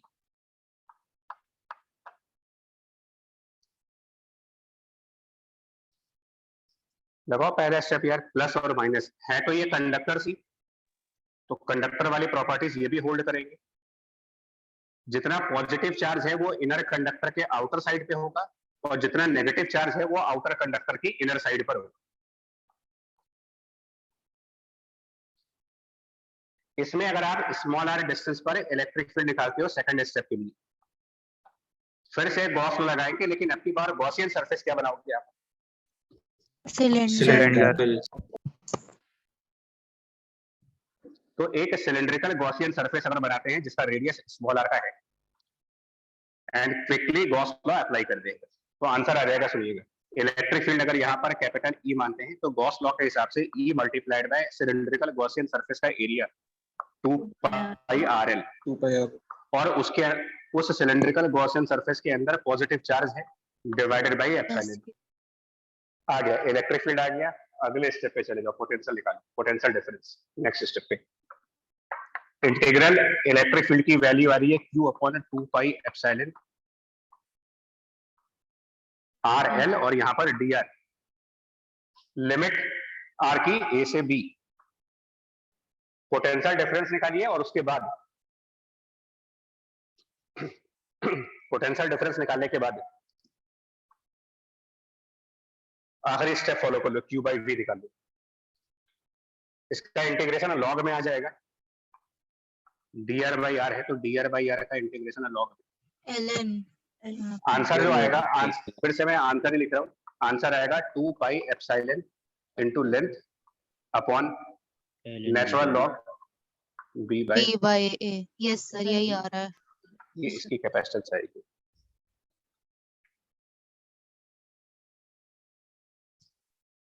जैसे हमने बाकियों में ऑब्जर्व किया, तो यहाँ पर भी ऑब्जर्व करेंगे कि जो इलेक्ट्रिक फील्ड इनसाइड कैपेसिटर है, इलेक्ट्रिक फील्ड इनसाइड कैपेसिटर का मतलब electric field between the two plates, between the two conductors. Question लिखा हो find electric field inside the capacitor, मतलब जो दो कंडक्टर हैं उनके बीच में जो इलेक्ट्रिक फील्ड है। नोटिस करिए, यूनिफॉर्म आ रही है कि नॉन यूनिफॉर्म आ रही है? Electric field non uniform 1 by r पे। तो एक बार रिपीट कर देते हैं, पैरेलल प्लेट कैपेसिटर के अंदर uniform electric field, cylindrical capacitor के अंदर electric field 1 upon small r पे डिपेंडेंट है, और स्फेरिकल कैपेसिटर के अंदर electric field 1 upon small r square पे डिपेंडेंट है। यानी इसके अंदर भी इनर सरफेस पर मैक्सिमम इलेक्ट्रिक फील्ड और आउटर सरफेस पर मिनिमम इलेक्ट्रिक फील्ड। ये बार बार मैं इसलिए बोल रहा हूँ कि इसको भी हम यूज करेंगे आगे। एक और टॉपिक आने वाले हैं, डाइइलेक्ट्रिक स्ट्रेंथ। जब डाइइलेक्ट्रिक स्ट्रेंथ का टॉपिक आएगा तब हमको इसका यूज करना पड़ता है कि कैपेसिटर के अंदर सबसे ज्यादा इलेक्ट्रिक फील्ड कहां पर है और सबसे कम इलेक्ट्रिक फील्ड कहां पर है। सर इसमें जो दूसरा बाहर वाला कंडक्टर है उसके बाहर वाले में भी इलेक्ट्रिक फील्ड नहीं देखते ना, मतलब सिर्फ एकदम एग्जैक्टली बीच में। भैया बाहर जीरो इलेक्ट्रिक फील्ड होगी, अंदर भी जीरो होगी। बार बार कह रहा हूँ कि आइडियल कैपेसिटर के कंडक्टर की ज्योमेट्री कुछ भी हो, वो चाहे spherical cylindrical plate, electric field की प्रेजेंस आइडियल कैपेसिटर में सिर्फ दोनों कंडक्टर के बीच में रहेगी, बाकी कहीं नहीं रहेगी। Yes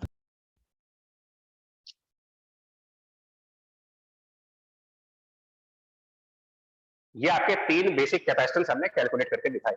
3 basic कैपेसिटेंसेस।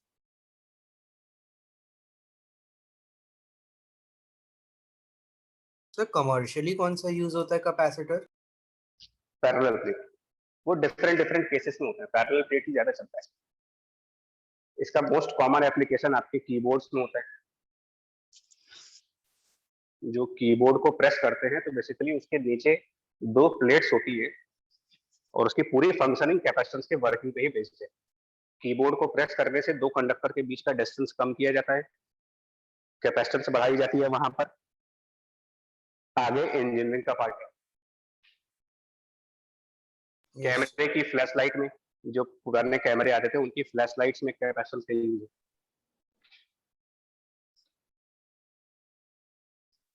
तो अलग अलग यूज होते हैं। सीलिंग फैन के अंदर भी कैपेसिटेंस यूज होते हैं। तो ट्रांसफार्मर में भी यूज होता है शायद। उनको कंडेंसर का नाम दिया जाता है, कंडेंसर्स का। अब आते हैं यार, हम लोगों ने ये कहा कि कैपेसिटेंस के दोनों कंडक्टर पर बराबर चार्ज आएगा, एक पर पॉजिटिव एक पर नेगेटिव। अब ये क्वेश्चन है कि ये होगा कैसे, मतलब प्रोसेस ऐसा कैसे हो सकता है कि दोनों कंडक्टर पर सेम चार्ज है? बैटरी से बैटरी देगा। हाँ, तो अब इसके लिए क्या करते हो, मतलब एक तरीके से कंडक्टर पे चार्ज लाते किस तरीके से है उसका प्रोसेस। सपोज 2 पैरेलल प्लेट्स है,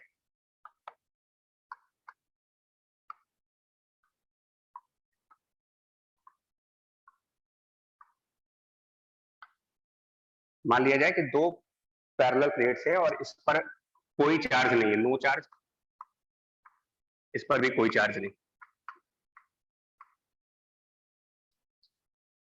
मतलब अभी फिलहाल ये दोनों अनचार्ज। हम लोगों ने यहाँ पर कोई एक बैटरी कनेक्ट करी, अब ये कोई ब्रांडिंग नहीं है, सिर्फ नाम लिख रहे। और बैटरी में अगर आप देखोगे तो एक रेड बटन होता है, एक ब्लैक बटन होता है, वो टर्मिनल्स बताते हैं आपको। Yes sir. रेड वाला जो टर्मिनल होता है, मतलब पता है कौन सा होता है रेड कलर का जो टर्मिनल आता है बैटरी में?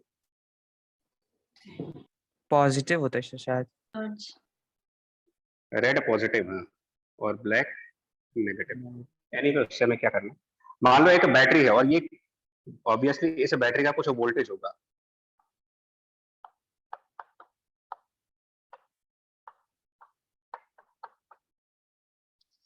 तो जैसे ही आप इस बैटरी को कनेक्ट करोगे ना, मतलब जैसे ही बैटरी के प्लस टर्मिनल को इसके साथ कनेक्ट किया और नेगेटिव टर्मिनल को दूसरे वाले से कनेक्ट कर दीजिए,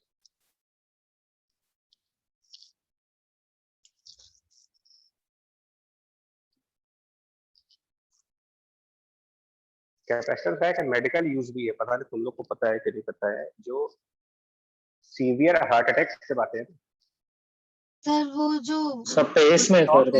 सर पेस मेकर मशीन जो लगाई जाती है उसमें होता है। हाँ, ये मतलब बड़े अच्छी बातें हैं। और आपको पता है कैपेसिटर से एयर प्यूरिफायर बनाने में भी काम आते हैं आगे। मतलब तुम में से अगर कोई बिजनेस माइंडेड है तो अगर अच्छी इंजीनियरिंग कर लोगे तो इनमें भी बहुत सारे स्कोप है। खैर देखो यार, इसमें स्टार्ट करिए, बैटरी का काम बताओ क्या है। सबसे पहले बैटरी को इन प्लेट से कनेक्ट करने से क्या होगा?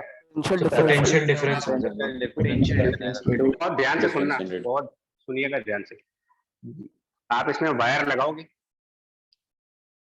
जैसे ही बैटरी से कनेक्ट करोगे वायर के अंदर इलेक्ट्रिक फील्ड आएगी। इसको शायद तो आप लिख सकते हो अपने हिसाब से अपनी लैंग्वेजेस में। जिस वायर से आप इसको कनेक्ट करोगे सबसे पहले क्या होता है, उस वायर के अंदर एक इलेक्ट्रिक फील्ड सेटअप होती है, बिकॉज वायर कंडक्टर्स होंगे। स्टेटमेंट सुनना, मैं बोल रहा हूँ कंडक्टर के अंदर इलेक्ट्रिक फील्ड होगी, और जो कंडक्टर के अंदर इलेक्ट्रिक फील्ड होगी, मतलब इस बैटरी का काम सिंपल सा होता है। बैटरी का काम होता है इससे कनेक्टिंग वायर्स के अंदर इलेक्ट्रिक फील्ड को जनरेट करना। इसके अंदर जो इलेक्ट्रिक फील्ड जनरेट होगी वो इलेक्ट्रिक फील्ड इस न्यूट्रल कंडक्टर की के जो फ्री इलेक्ट्रॉन्स होंगे, इस न्यूट्रल कंडक्टर के free electrons,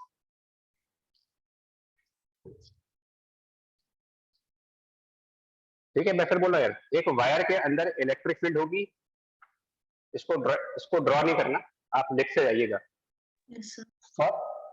first electric field is created inside the connecting wires. Second, that electric field transfers electron into this conductor. जो इस कंडक्टिंग वायर के अंदर के इलेक्ट्रॉन्स होंगे वो इस न्यूट्रल कंडक्टर पे इलेक्ट्रिक फील्ड की वजह से चले जाए। इधर वाले वायर में भी इलेक्ट्रिक फील्ड सेटअप होती है,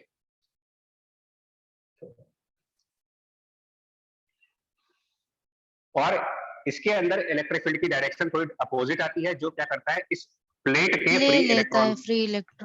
फ्री इलेक्ट्रॉन्स को बाहर निकालता है। मतलब इधर से इलेक्ट्रॉन प्लेट्स के अंदर भेजे जाते हैं, इधर से इलेक्ट्रॉन वापस घसीट लिए जाते हैं, और ये प्रोसेस तब तक चलता रहेगा जब तक कि इस वायर के अंदर इलेक्ट्रिक फील्ड जीरो ना हो जाए। और जैसे ही कंडक्टर के अंदर जीरो इलेक्ट्रिक फील्ड हुई, आप इलेक्ट्रोडायनेमिक्स से सर हाँ सर शुरू के स्टेज में वायर के अंदर सर शुरू के स्टेज में वायर के अंदर फील्ड इसलिए आई ना क्योंकि वो इलेक्ट्रोडायनेमिक कंडीशन में था। हाँ वही बोल रहा हूँ, क्योंकि बिगिनिंग में डायनेमिक्स होती है, बाद में स्टैटिक होती है, और इसको समझना इसलिए जरूरी है क्योंकि इस पर बेस आरसी सर्किट का टॉपिक है कि जब भी आप दो कंडक्टर और एक बैटरी को एक वायर से कनेक्ट करेंगे तो शुरुआत में उस वायर के अंदर इलेक्ट्रिक फील्ड होगी, और उसी इलेक्ट्रिक फील्ड की वजह से एक तरफ इलेक्ट्रॉन ऐड होते हैं और एक तरफ इलेक्ट्रॉन पुल आउट किए जाते हैं, और ये प्रोसेस चलता रहता है तब तक जब तक कि इन कंडक्टिंग वायर्स के अंदर इलेक्ट्रिक फील्ड जीरो सेटअप ना हो जाए। सर अब इलेक्ट्रोस्टैटिक कंडीशन अराइज हो गई, ये इलेक्ट्रोस्टैटिक होगी, हाँ, चार्ज का ट्रांसफर बंद हो जाता है उस टाइम। और जब वो स्टेज आएगी कि कंडक्टिंग वायर्स के अंदर भी इलेक्ट्रिक फील्ड की वैल्यू जीरो हो जाएगी, मतलब पोटेंशियल डिफरेंस जो बैटरी के अक्रॉस होगा वही पैरेलल प्लेट्स के अक्रॉस भी हो जाएगा। बिल्कुल, ये समझना बहुत जरूरी है। देखिए मैं फिर बोल रहा हूँ, जब तक फाइनल सेटलमेंट नहीं आ रहा, मतलब पहले ये इलेक्ट्रिक फील्ड नॉन जीरो होगी up to some instant, up to some time कह लीजिए, वायर्स में कुछ इलेक्ट्रिक फील्ड होगी, बाद में ये इलेक्ट्रिक फील्ड जीरो हो जाएगी। तो जब तक इलेक्ट्रिक फील्ड होगी तब तक बैटरी का नेगेटिव टर्मिनल और इस कंडक्टिंग प्लेट के बीच कुछ पोटेंशियल डिफरेंस भी आएगा, because potential difference is integral of electric field dot d r from point a to point b. अगर आप ए और बी के बीच पोटेंशियल डिफरेंस देखो, तो अगर हम ये चेक करना चाहें कि बैटरी के नेगेटिव टर्मिनल में और इस कंडक्टर के बीच कोई पोटेंशियल डिफरेंस होगा कि नहीं होगा, तो इस पॉइंट से इस पॉइंट के बीच में जो रनिंग वायर है, उस रनिंग वायर के अंदर अगर इलेक्ट्रिक फील्ड होगी तो फिर नेगेटिव टर्मिनल और इस प्लेट के बीच पोटेंशियल डिफरेंस होगा, एग्जिस्ट कर रहा होगा कुछ ना कुछ पोटेंशियल डिफरेंस। लेकिन जब वायर्स में इलेक्ट्रिक फील्ड जीरो हो जाती है फाइनल, ये आफ्टर सम टाइम, और इसको हम टेक्निकल लैंग्वेजेस में इसके लिए जो वर्ड यूज करेंगे वो यूज करेंगे स्टेडी स्टेट कह सकते हैं या फिर इलेक्ट्रोस्टैटिक। फाइनली जब इसके अंदर इलेक्ट्रिक फील्ड जीरो हो जाएगी, तो जब ई जीरो हो जाएगा तो नेचुरल सी बात है ए और बी पॉइंट सेम पोटेंशियल पे आ जाएगी, यानी जितना पोटेंशियल नेगेटिव टर्मिनल का होगा उतना ही पोटेंशियल इस प्लेट पर भी आ जाएगा, और सेम चीज इस तरफ हो जाएगी, जितना पोटेंशियल इस पॉजिटिव टर्मिनल का होगा उतना पोटेंशियल इस वाली प्लेट का हो जाएगा। इनफैक्ट ये प्लेट, ये टर्मिनल और ये वायर, ये सब इक्वी पोटेंशियल हो जाएंगे।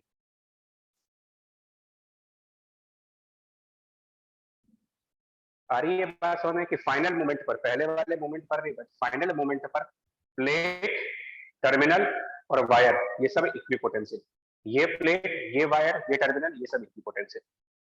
यस सर, ठीक है। ये बट ये फाइनल स्टेज है जब ट्रांसफर ऑफ चार्ज बंद हो चुका है, यानी जितना चार्ज इस पर आना था वो आ चुका, जितना चार्ज यहाँ पर आना था वो आ चुका। तो अगर इसके ऊपर इलेक्ट्रॉन डिपॉजिट कर रहे हैं तो नेचुरली यहाँ पर माइनस ऑफ क्यू चार्ज आएगा, इसमें से इलेक्ट्रॉन विड्रॉ कर रहे हैं अगर इसमें से, तो इसके ऊपर, और सेम नंबर ऑफ इलेक्ट्रॉन, जितने नंबर ऑफ इलेक्ट्रॉन यहाँ आ रहे हैं उतने नंबर ऑफ कैपेसिटर है वो। हाँ, नहीं कैपेसिटर नहीं, क्योंकि बैटरी का एक टर्मिनल जितने नंबर ऑफ इलेक्ट्रॉन इधर डोनेट करता है उतने नंबर ऑफ इलेक्ट्रॉन रिसीव कर रहा है, इस वजह से बराबर बराबर चार्ज आता है। इक्वल और ऑपोजिट चार्जेस इसीलिए आ जाते हैं दोनों प्लेट्स। हाँ, इसीलिए एक पर नेगेटिव चार्ज आता है, एक पर पॉजिटिव चार्ज आता है। ये नोट कर लिया आपने कि फाइनल मोमेंट पर, at the final moment, plate, terminal and wires, they all are equipotential. किया है नोट इसको? Yes, sir. But before that, before the final moment, there will be some difference in the potential of terminal and the plate.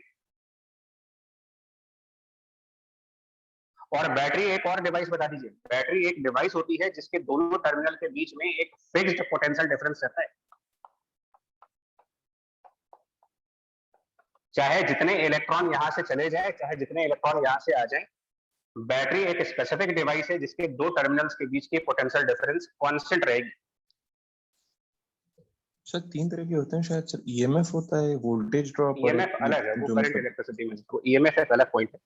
अभी आप ये समझे ना, battery is a device which maintains the potential difference between the positive and negative terminal. इसके पीछे chemistry है, इसके पीछे केमिस्ट्री होती है। इंटरनल केमिकल रिएक्शंस की वजह से हाँ, सब इधर से चलता इलेक्ट्रॉन रहता है। निकला, इधर से आया, अंदर इलेक्ट्रोलिसिस होती है, इलेक्ट्रोलिसिस में आयंस जनरेट होते हैं, वो जाकर के टर्मिनल्स पर डिपॉजिट हो जाते हैं, तो वो केमिस्ट्री का रीजन है उसका। तो सर बैटरी के अंदर चार्ज नहीं होता ना सर, ये पॉजिटिव है, पॉजिटिव और नेगेटिव। बैटरी, सुनिए, बैटरी एनर्जी डिवाइस है, चार्ज डिवाइस नहीं है।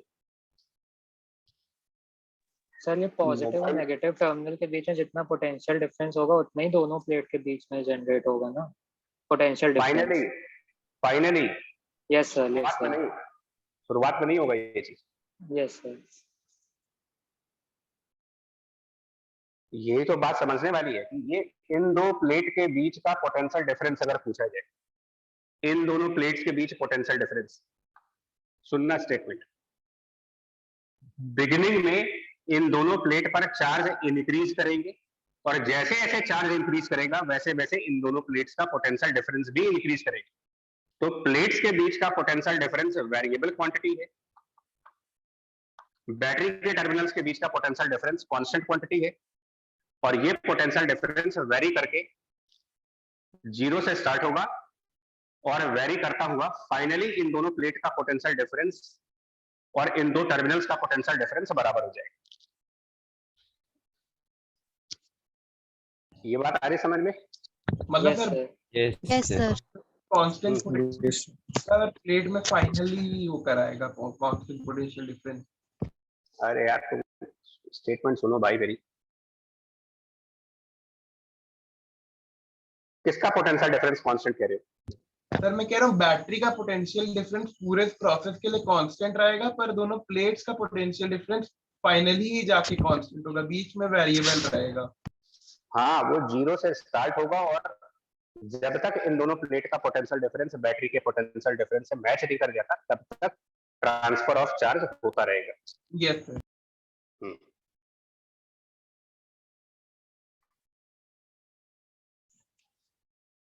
अब इस प्रोसेस को थोड़ा सा डायग्राम के फॉर्म में देखिए, मतलब सर्किट डायग्राम्स के फॉर्म में। आप सबको पता होगा बैटरी का सिंबल ऐसे कुछ,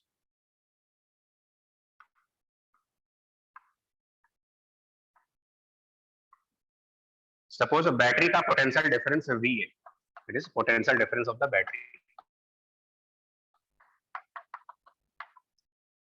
यह VB लिख देते हैं, B फॉर बैटरी। टाइम 0 पर हम लोगों ने कहा, टाइम 0 पर इन दोनों पे कोई चार्ज नहीं था, यहाँ पर भी 0 चार्ज, यहाँ पर भी 0 चार्ज। इसके कुछ टाइम बाद की सिचुएशन अगर आप एनालाइज कर रहे होंगे। अच्छा अभी एक मिनट बताओ, अभी इस समय अगर पूछा जाए कि इन दो कंडक्टर के बीच पोटेंशियल डिफरेंस कितना हो, यहाँ पर पोटेंशियल डिफरेंस की वैल्यू तो जब कोई चार्ज ही नहीं है तो अंदर कोई इलेक्ट्रिक फील्ड नहीं होगी और जीरो इस समय कंडक्टर के बीच पोटेंशियल डिफरेंस नहीं है, लेकिन इन टर्मिनल्स के बीच में पोटेंशियल डिफरेंस है, तो वो तो रहेगा सर हमेशा और वो हमेशा रहेगा, वो कभी भी खत्म हो सकता है। और कुछ टाइम बाद ये पोटेंशियल डिफरेंस है VB प्लस माइनस, और अब इस पर कुछ नेगेटिव चार्ज डिपॉजिट हो चुका है, इस पर कुछ पॉजिटिव चार्ज डिपॉजिट हो चुका है, और ये स्टिल चार्जिंग, अभी चार्जिंग बंद नहीं हुई है इसकी, स्टिल चार्जिंग। अब इस टाइम पर ये प्लस क्यू और ये माइनस क्यू एक इलेक्ट्रिक फील्ड सेटअप करेंगे यहां पर,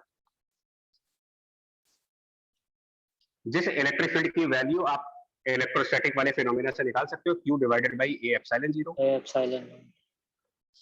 और इस समय इन दोनों प्लेट के बीच में एक पोटेंशियल डिफरेंस की अगर हम बात करें, तो क्योंकि ये यूनिफॉर्म इलेक्ट्रिक फील्ड है तो पोटेंशियल डिफरेंस को लिखेंगे charge electric field multiplied by the distance,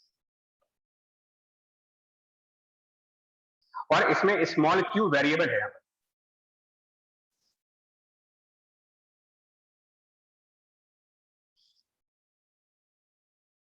इस मान लेते हैं ये t सेकंड्स का फिनोमेना है। कुछ और टाइम वेट करें, अगर मान लो थोड़ा सा टाइम और वेट किया जाए, प्लस माइनस, और मान लीजिए अब t प्लस dt सेकंड्स हो गए, थोड़ा सा एक डिफरेंशियल टाइम आगे बढ़ गया, t प्लस dt सेकंड्स, ये और ज्यादा नेगेटिव हो जाएगा, minus Q minus D Q, ये और ज्यादा पॉजिटिव हो जाएगा, plus Q plus D Q.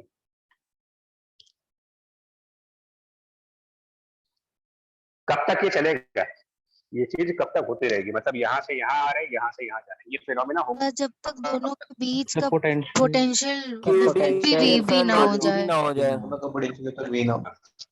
मतलब फाइनली आप कह सकते हो कि फाइनली, अब ये डायग्राम इधर लेके जा रहा हूं,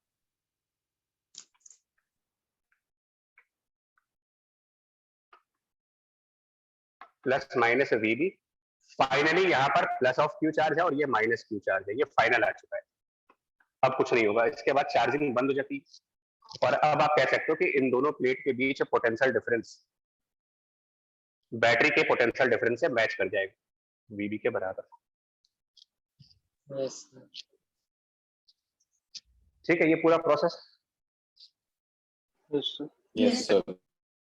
ठीक, अब जरा आप कंसिडर करें इसे DT इंटरवल को, इसे DT इंटरवल के फिनोमेना में, टाइम DT इंटरवल में क्या हुआ, अगर आप देखो DT इंटरवल्स के अंदर क्या चीज हुई है हमारे सामने, माइनस DQ चार्ज और प्लस DQ चार्ज। यहाँ पर जितना भी चार्ज था माइनस Q था, उसमें माइनस DQ हो गया, और यहाँ पर जो चार्ज था उसमें प्लस DQ हो गया। सर दोनों के बीच में कुछ और फील्ड क्रिएट हुई है। हाँ, तो इसको ऐसे भी तो कह सकते हैं ना कि ये और ज्यादा नेगेटिव हो गया, ये और ज्यादा पॉजिटिव हो गया। तो क्या इसको इस तरीके से नहीं कहा जा सकता कि इस प्लेट से इस प्लेट के बीच में एक DQ चार्ज ट्रांसफर हो गया, there is transfer of DQ charge from one plate to the other plate. क्योंकि अगर ये माइनस हो रहा है और ये प्लस हो रहा है, इसका मतलब यहां से DQ चार्ज इस प्लेट में जा रहा है वाया बैटरी। Yes sir. ठीक है, और जब कोई चार्ज एक पॉइंट से दूसरे पॉइंट पे ट्रांसफर हो रहा है, यानी कि there is a motion of charge, charge की मूवमेंट हो रही है एक पॉइंट से दूसरे पॉइंट के बीच में, करंट तो एक वर्क नहीं, करंट तो बाद में फ्लो होगा। देखो ये आप ये मत समझना कि इस रास्ते से चार्ज जा रहा है, ये रास्ता नहीं है, क्योंकि यहाँ तो वैक्यूम है, तो वैक्यूम में करंट नहीं होती। ये मैंने सिर्फ एक वर्चुअल रिप्रेजेंटेशन दिखाया है कि there is a transfer of charge from this plate to the positive plate. Charge का ट्रांसफर वायर्स के थ्रू होगा, जो वायर यहाँ कनेक्ट की गई है इन वायर्स के थ्रू होगा। Yes sir. आ रही है बात समझ में? इसको सही कर देता हूँ यार, मैंने यस कंफ्यूज सर, आ रहा है समझ में सर। हाँ, ये इस तरीके से DQ ट्रांसफर हुआ है। अब नोटिस करिएगा, जब भी कोई चार्ज किसी दो पोटेंशियल डिफरेंस के बीच में ट्रेवल करता है तो इलेक्ट्रिक फील्ड की कोई वर्क डन आती है। और अगर आपसे पूछा जाए कि वर्क कितना हुआ इलेक्ट्रिक फील्ड का, work done by electric field, तो जो ट्रांसफर हुआ है चार्ज मल्टीप्लाइड बाय जिस पोटेंशियल डिफरेंस के अक्रॉस वो ट्रांसफर हो रहा है। तो हमारा dq चार्ज एक प्लेट से दूसरे प्लेट पे जा रहा है, उस मोमेंट जिस मोमेंट पर ये dq चार्ज का ट्रांसफर हुआ है उस मोमेंट पर इन दोनों प्लेट के बीच का पोटेंशियल डिफरेंस था small q d upon a epsilon not. ये वो लॉजिक है, charge into potential difference. Yes, sir. Yes sir. Charge into potential difference. But ये कौन सा पोटेंशियल डिफरेंस है, इसमें कंफ्यूजन है। आप पोटेंशियल डिफरेंस तो देख रहे हो, लेकिन यहाँ दो तरीके के पोटेंशियल डिफरेंस है। एक पोटेंशियल डिफरेंस बैटरी की टर्मिनल्स के बीच में जो कांस्टेंट है, प्लेट्स के और एक पोटेंशियल और डिफरेंस ये इन दो जो सर कंडक्टर्स के बीच में। प्लेट्स हैं प्लेट्स के उनके बीच बीच प्लेट से जब बीच वाला जाट है क्योंकि चार्ज का ट्रांसफर एक कंडक्टर से दूसरे कंडक्टर में हो रहा है, तो हमें कंडक्टर का पोटेंशियल डिफरेंस चाहिए। और ये आंसर नहीं है बिकॉज इसमें माइनस साइन भी लगेगा। इलेक्ट्रिक फील्ड का work minus of Q delta we होता है, एक्सटर्नल एजेंट का work plus of Q delta we. Plus of Q delta we होता है। Yes sir. This is work done by electric field जो कि कंजर्वेटिव। और अगर ये कंजर्वेटिव है तो ये work done should also be equal to negative of change in the negative of potential energy. Change in potential energy. It should be minus of D.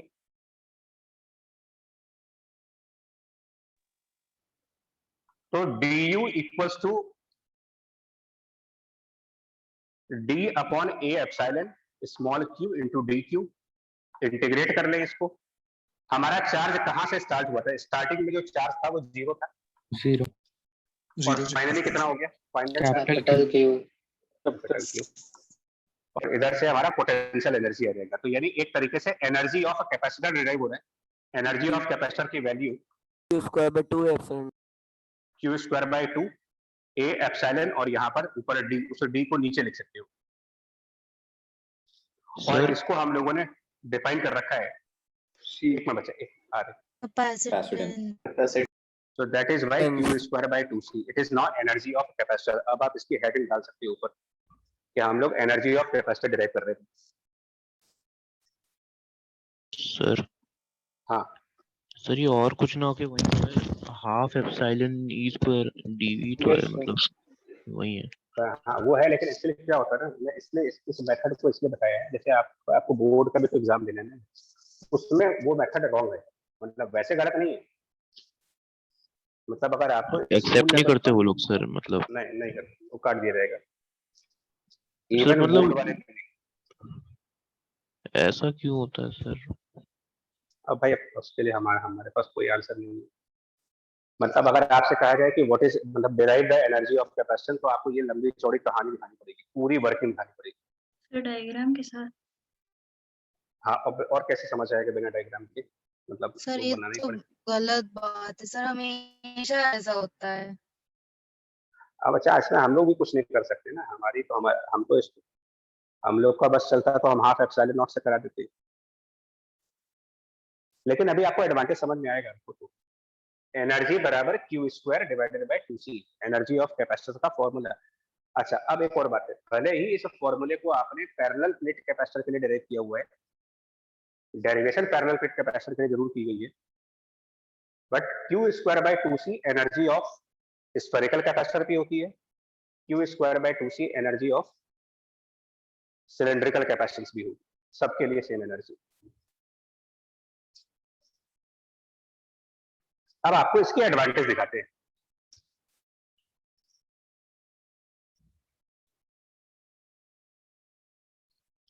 अगर spherical capacitor पे आइए, एक प्लस क्यू और एक minus Q है ना, radius a और B, कहा जाए कि इस सिस्टम में क्या एनर्जी है, और ये कंसेप्ट हमने प्रीवियस क्लास में पढ़ा हुआ था। तो जब आपने पहले इस क्वेश्चन को किया था तो उस टाइम पर एनर्जी को निकालने का एक लंबा मेथड था, प्लस इंटरेक्शन करना पड़ता था। तो सेल्फ एनर्जी प्लस याद करिए क्या था उसमें? था सेल्फ एनर्जी अंदर वाले की q square divided by 8 pi epsilon not a, self energy बाहर वाले की q square upon 8 pi epsilon naught b. Epsilon naught b. Sir interaction interaction energy वो था -q² upon 4 pi epsilon naught b b yes sir self interaction. अब आप इसको speed बढ़ा सकते हो। It is q² divided by 2 times of the capacitance of spherical capacitor, जो आज ही डिराइव किया है 4 pi epsilon AB over, answer आ जाएगा आपका। ये और ये सेम आंसर्स हैं, आप वेरिफिकेशन करो इसको।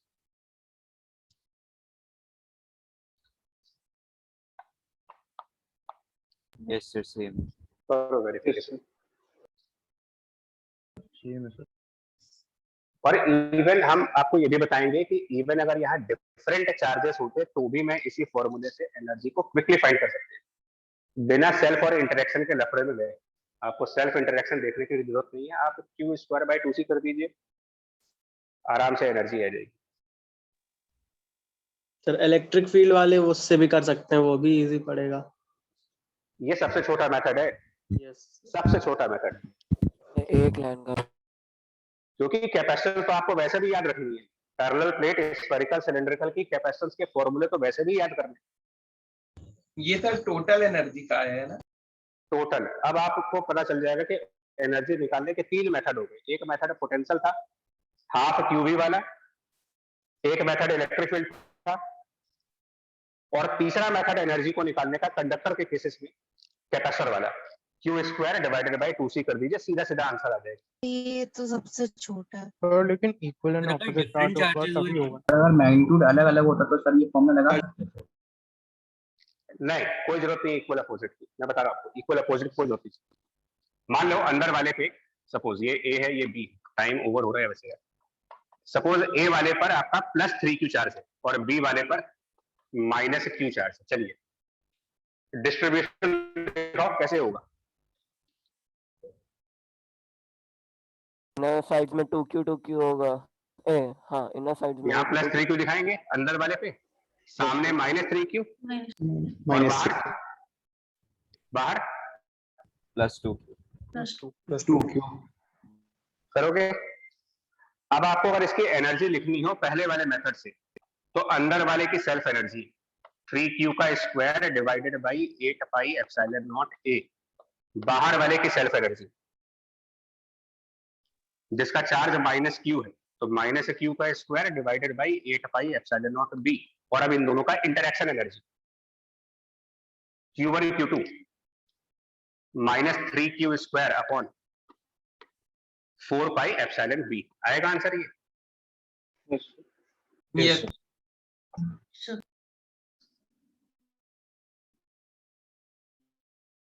ऑल्टरनेट देखिए, ये +3q और ये -q मिल करके एक कैपेसिटेंस बना रहे हैं।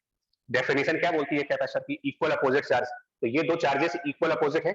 आप इस 2q को भूल जाओ, अभी इसको भूल जाओ। ये आपका एक कैपेसिटर बन रहा है +3q और -3q। Yes sir yes sir. तो 3q² divided by twice of the capacitance which is 4 pi epsilon AB upon B minus A।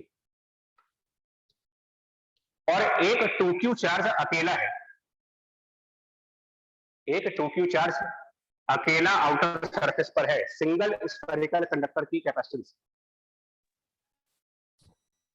q/v। 4 pi epsilon not R। Yes sir. हाँ